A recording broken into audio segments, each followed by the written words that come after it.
Dear students, let's study one more poem from Matthew Arnold. Matthew Arnold, one of the greatest poet and critic of Victorian era. The poet was born in 1822 and died in 1888 and generally known as a melancholic poet or a kind of a pessimistic poet generally, but we should not call him a kind of a melancholic or pessimistic poet. Why? Because simply he describes or he expresses what he actually feels. Actually, he was a classic, a kind of a person who was deeply rooted in religion, in tradition, in convention, in belief. And Victorian era was an age of rapid growth, rapid progress, just heralded by industrialization and urbanization. It was an era of science, era of intellect and reason. Religion, just as science was continually dominating. Just and because of the rapid growth in science and technology, people of Victorian era were in a kind of doubt or confusion or dilemma. And Matthew Arnold, being a classic, he was also in a kind of a dilemma. He was also in a kind of a confusion. And it was almost impossible for Matthew Arnold, with the old mindset, with the old approach of thinking, to accept that change that was actually happening. And it was all because of that Matthew Arnold, to some extent, found himself a kind of in a kind of ocean of melancholy, ocean of doubt and confusion. And that doubt, that confusion, that dilemma is he is here just that dilemma comes out of Matthew Arnold through this poem that we are going to study in this video. The poem that we are going to study in this video is titled To Margaret. It is said that this Margaret was none other than a woman, a woman from Switzerland. Matthew Arnold was in love with, but their just relation or their association did not last long. As per the some critics, or as per the some other just scholars, this is the continuation of this poem. To Margaret is a continuation of Dover Beach. Just as in the Dover Beach, we have lots of images or imagery related to the sea. In the same manner here, we also have that kind of imagery in this poem. Why? Because in this very particular poem, Matthew Arnold uses sea, particularly to show this world. So here in this poem, the seas, the ocean stands for the world, and islands stand for the people, humans. This very particular poem is divided into 4 stanzas, 6 lines each. The meter used in the poem is tetrameter, means 4 iambic Yes, you can say meter or 4 iambic feet is used in each and every line. 4 iambic feet, sorry, 4 iambic feet are used in every line. So now let's look at the first two stanzas of the poem and understand it and feel what does actually Matthew Arnold want us to feel. Yes, see, the poem begins with this word that gives a kind of a affirmation. In the sea of life, so sea of life, sea is a straight way compared to the world, and anistled apart, separated, isolated, with echoing straits between us thrown. And he says that, so see, I told you that here in this poem, Matthew Arnold uses the sea imagery to show the world just as this world is very huge. In the same manner, we all of us know that how huge the sea is. So here sea stands for the world, ocean stands for the world, and islands, islands in the ocean, island in the ocean stand for the humans. Just as one island is separated from the another island by a narrow strait of water, means a narrow channel of water. In the same manner, Matthew Arnold means to say that people in this world are separated from each other, just as one island is alone, because it is separated from the other by the couch of the water. In the same manner, though people live together, but they are separated from each other. They, they feel a kind of isolation and loneliness in their life. Why? Because actually Matthew Arnold, being a classic, he felt like that. It was almost impossible for him to accept that revolutionary change that was the result of the industrialization and that rapid progress of the science that was continually dwarfing religion and decimating that century old belief of the religion.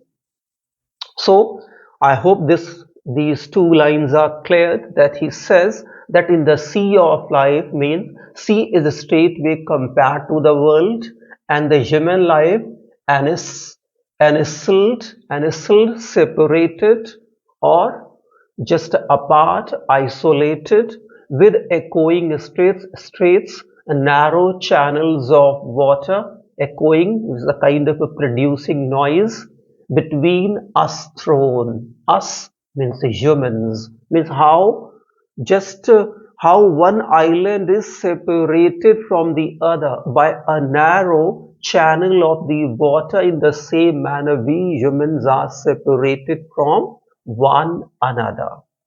Dotting, scattering, just like the dots here. Dotting stands for the islands. How islands look like in the huge, just in the huge ocean, just like the dot.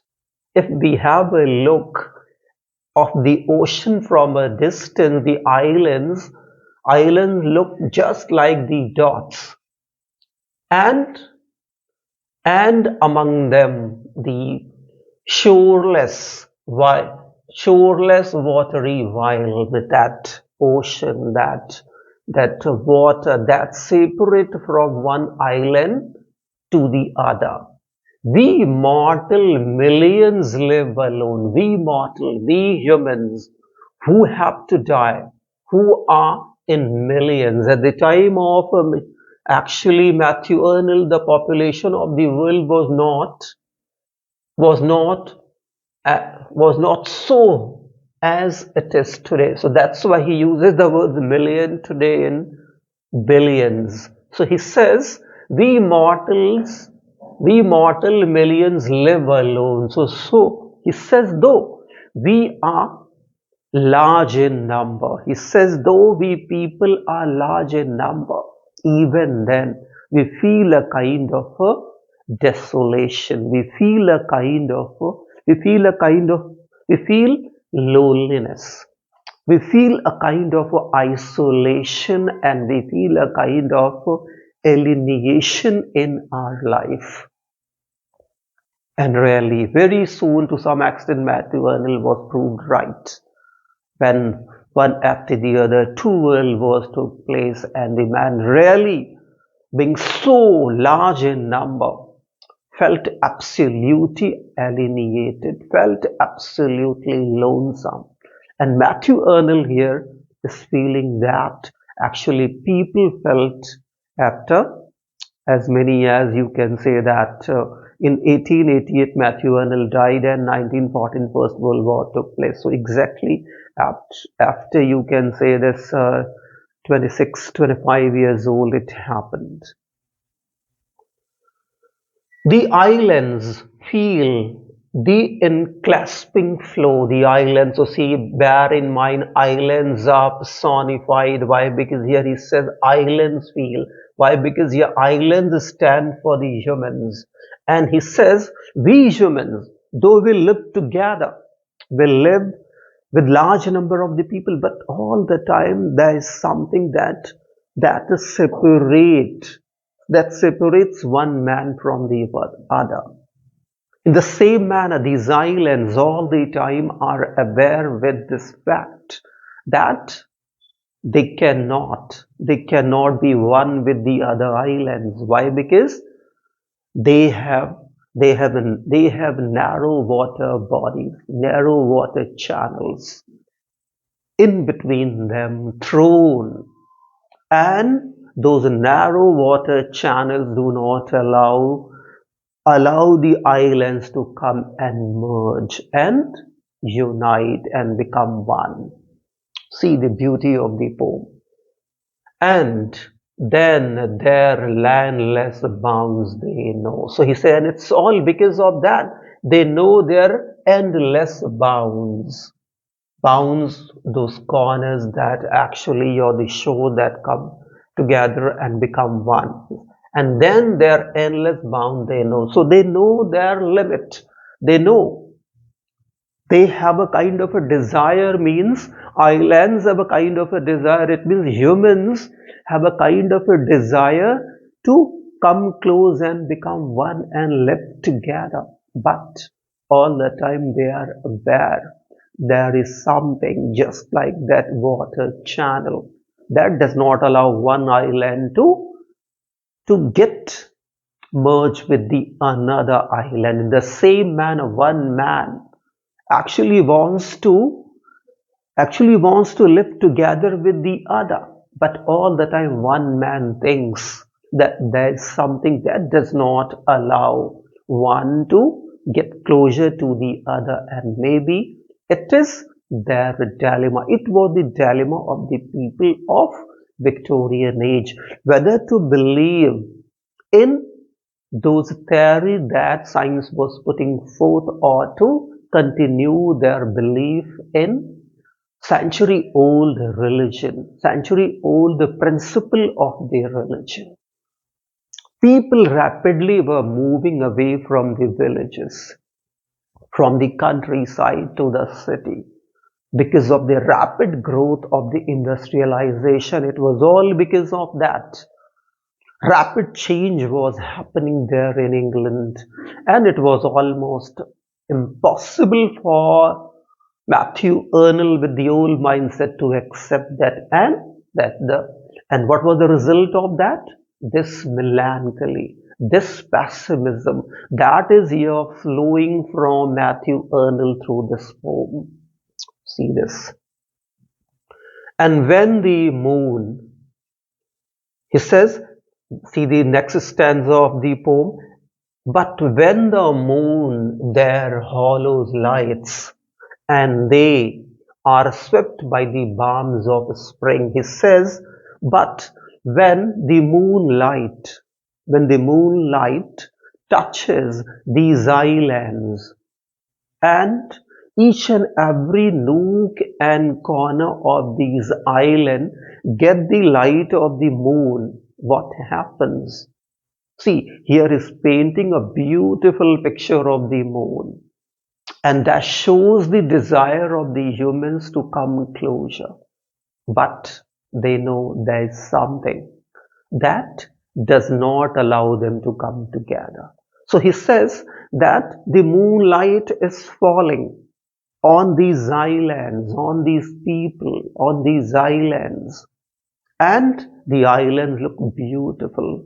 I mean, the humans recollect the memories of those days. There was time when when all the earth was one, when all the land masses of the earth was one, scientific belief, and it was impossible for Matthew Arnold to believe that it was because the science says that there was a time all the land masses of the world of this earth was one, but because a certain time they broke, the landmass broke into small pieces, and allowing the water body to come in between or among them, and one landmass became the island and got separated from the other, and so on and so forth. So here he says that but when the moon there hollows lights, means when the light of the moon falls. See, hollow also shows the emptiness, that though the moonlight falls on these islands, even there is a kind of emptiness, and they are swept by the balms of spring. Balms, a kind of a soothing effect, and he says that though these just water bodies carry the sweet fragrance from one shore to the other, yet these just water bodies do not allow these islands to come together. So people people sometimes do have a kind of a urge or a strong inclination to believe that century old religion, and the principles of that century old religion, but they have the advancement, but they can see the theories of the science coming one after the other, and continually concentrating and continually speaking volume and asking them not to believe, but to believe what the science says. See this. And they are swept by the balms of spring, that I told you, and in their glens valley, on the starry night. So beautiful, just a picture of a night time with the star-studded sky and the moon and the light of the moon glittering upon the earth, and just the earth looks exceedingly beautiful, and the nightingales singing divine song, and the songs of these nightingale heard almost everywhere, or on almost every island, and people have a strong kind of a urge to come closer, setting aside their beliefs and come closer and unite once again and live together one. And even the islands is actually, and people, islands stand for the people, so these just islands have a strong urge to come closer and become one, those those just actually channels of the water do not allow them to come and become one. That was the case with the people of Victorian era. You see this. and lovely note song of the nightingales from shore to shore across the sound and channels four. So, though there are water channels, there are there are straits thrown just between these islands. Even then the sweet melody or the sweet song of the nightingales flowing everywhere or reaching each and every island and somehow bringing a kind of a feeling of unity and oneness among all the people. Yet there is something that holds them and does not allow them to come and unite and become one. So I hope, my dear learners, these first two stanzas must have been absolutely clear to you. Provided that you have some complication, do let me know. Thank you for watching.